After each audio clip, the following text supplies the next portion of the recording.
Neck and forearm training is not going to make you look huge. Now, I know there are a lot of YouTubers promoting neck and forearm training, but I do not think many people actually need to do it. Hey y'all, it's your boy, John Atala. And if you're a fan of Hamza's channel, Alpha Destiny's channel, or even Jeff Nippard, I'm sure you have seen neck training videos and forearm training videos talked about on these channels. Basically, it's how they make you look bigger and more yoked in a shirt because they stick out. And there's no denying this. You know, all of the headshots that show bigger necks automatically make people look bigger when you just look at their neck. I even did a month experiment where I trained my neck and I had pretty great results pretty quickly. I put on a decent amount of size on my neck in 1 month just with like neck curls, reverse curls, and side extensions. But if you are relatively new to lifting and lacking size, I don't think these are things you need to put your energy and time into right now. And let me explain why I think that. Now, let me start off the video by saying if you play contact sports, you fight, or if you're just prone to injury and falling on your face, training neck really might be a good idea for you so you can strengthen your neck muscle and stabilize your head better. It does hold your head in place. Also, if you have been bodybuilding for a long time and want some extra aesthetics, this might also be a good thing to add on to your training. But from my experience training and at my gym, and from what I see online, I've mostly seen like one type of person actually train neck and forearms, and it's typically the smallest people in the gym. So I was getting to thinking, so why would the smallest people want to train neck and forearms? It's because they, and maybe you, are craving a shortcut to looking bigger in a t-shirt, looking bigger in clothes, and looking bigger in general, and not needing as much time and dedication to spend in the gym. I see mostly like 130-pound men, boys doing neck curls and reverse curls, but for them, I feel like it's more a waste of time. A big neck on a little body is not going to make you look huge. Frankly, you want to fill out your t-shirts. You want the shirt to wrap nicely around your chest, your arms, your back, your shoulders. If you're missing all that and you have a big neck and forearms, I don't really know, honestly. It probably looks silly. So, I mean, I understand bodybuilding is an illusion, yes, but it's going to be a really weird illusion with a big neck on a smaller man. Now, a skinny guy with a huge neck and forearms will look exactly like that. A skinny guy with a huge neck and forearms. So why am I saying most people, and most likely you, don't really need to train your neck and forearms? There have been many examples from lifters online who grew their neck without any direct neck training. Myself, for example, before I even did my neck training experiment, I had close to a 15-inch neck just from lifting alone. And Kiri Elite Fitness is one who claims to have close to an 18-inch neck without any direct neck training. And he's a short man like me. He's 5'6" and like 160 pounds, but has been training seriously for a long time and just grew his neck with his lifts. And I also want to look at a post he made a couple months ago. So if we look at this post, we see he has an 18-inch neck just above the traps, and he's actually 170 pounds. He said he doesn't train his neck directly, blah, blah, blah. He doesn't train his directly because he's scared of sleep apnea. So how did he build this big neck without neck training? Presses, pulls, swing, elliptic lifts, and loaded carries. He loves high pulls and power snatches and heavy kettlebell swings. So basically just exercises he was doing grew his neck over time without any direct neck training. And let's go to this. What a big dude, that's nuts. So Kiri Elite Fitness is one natty who claims to have a giant neck without any direct neck training over time. Omar Isuf is also another one who naturally grew a bigger neck without direct neck training. All three of us have had appreciable neck gains without direct neck training. I mean, mine is definitely the smallest out of these other two, but it is proportional with the rest of my body. It's not like the rest of my body grew without my neck growing. And Omar has an interesting take on why this is.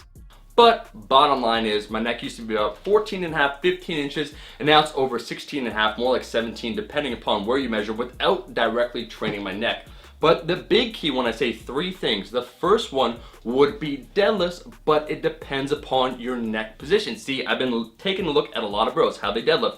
And what I noticed for myself, some other people, I have to give a shout out to Bryce Lewis because I observed this. I thought, this dude has a thick neck. Some people will say the function of the traps are to isometrically contract when you're doing the deadlift. So they don't got a whole lot of movement going on. They are used, but maybe not as much as people think.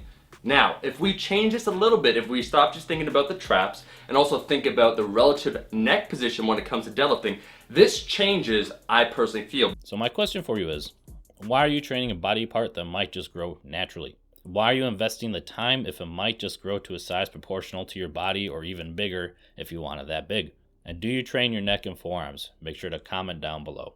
Now, I'm not saying you can't, but for the majority of us who just want to be healthy and look good, and maybe look big in clothes, I don't think this is a time investment you really need to make without already having some serious time into the gym. Because if your neck's already going to grow, what's the point? This is the same thing with forearms, but I mean, before my experiment, I barely had any direct forearm training. It was just from like deadlifting and holding things, but I already had over 12.5 inch forearms. Then I did my experiment, which you can watch here, with just a hand squeezer, and I blew past 13 inches in a month. I mean, without no direct forearm training, I was already over 12 inch forearms, which was okay, not great, but I'd have to spend extra time doing that. So why are we training things that will grow proportionally and naturally, and you might actually be satisfied with your look without having to spend that time and energy into these other body parts? So really, what is my recommendation? I recommend don't worrying about your neck or forearms if you're in the beginning of your lifting career. I mean, spend at least a year, honestly maybe even 2, like building your base, building your body, getting stronger, getting bigger, eating if you need to gain weight, eating less calories if you need to lose weight. Get your base, then build from there. And then from there, start to really choose what body parts you want to emphasize on yourself. If you're interested in getting the bigger neck and forearms and traps and arms, then go for that. If you want bigger legs, go for that. So for me, forearm, neck, calves are just kind of like icing on the cake. You need to have that cake first, then you can ice it. Build your cake, bake your cake, your body, build your base. And then you might not even really need icing on it if you like where it's at. It might be a delicious cake. Your forearms might have naturally grown from like carrying heavy weight. Your neck and traps might have grown. Focus your time and energy into your foundations first if you're in the beginning. Jeff Nippert is a good example of someone who did need neck training after, and it really affected his appearance. You can look at these photos and his physique definitely improved. But again, as I said, he already had that base foundation to build upon. He wasn't like a tiny dude putting in a lot of effort into these types of training to grow and look more aesthetic. He already had years in the gym, and the neck really gave him that extra juicy appearance. Without his base, I don't think it would have made that much of a difference. Now, like I said, of course, there are some people that might benefit from neck and or forearm training. If you fight, contact sports, definitely do that so you don't snap your neck when getting punched in the head. Clock is brought to you by Modelo. And then for forearms, if your forearms are weak and let's say it's a limiting factor on your lifts, that is a great reason to train them if your grip really sucks. But I find many people's forearms just kind of adapt over time to holding weight to a certain limit until you get really heavy loads. Now, you don't need to spend a ton of time in the gym to look good. You do need weekly commitments, yes, but it does not have to be your life if you just want a healthy and good looking body. And from my own personal experience of training these two, they just frankly aren't fun. Now, I actually didn't mind the forearm squeezer, which is why I did it, because it was just sitting on the couch, just squeezing. It wasn't any extra time out of my day, so I could just do it when my hands were free. But the neck training was absolutely terrible. I hated it. It sucked doing a workout, doing a 20-30 minute neck workout after. It just really sucked. I mean, it helped with my neck pain, no doubt. That was awesome. But it was like going to the physical therapist. Then they're like, here's all the exercises you should do, and you don't want to do any of them. That's what it felt like for me. I learned I did not like neck training that much. I mean, maybe I'll put it in the future if it'll help some aesthetics or bodybuilding goals, but honestly, it just felt like a chore. It wasn't a fun lift for me. And I bet a lot of you guys would benefit from putting your time and energy into something else. But, who knows? Maybe you try it and you really enjoy it as an additional part of your training, so it might be good for you. But for me, instead of that, I'd recommend extra cardio would probably benefit a majority of you. Learning new recipes or even just getting more sleep. But you do you, champ. If you want to train your neck and forearms, you'll have my support. Now, if you still want to grow your neck, check out this video here of how I grew my neck pretty quickly. And if you want to grow your forearms, check out this video here as well. Peace.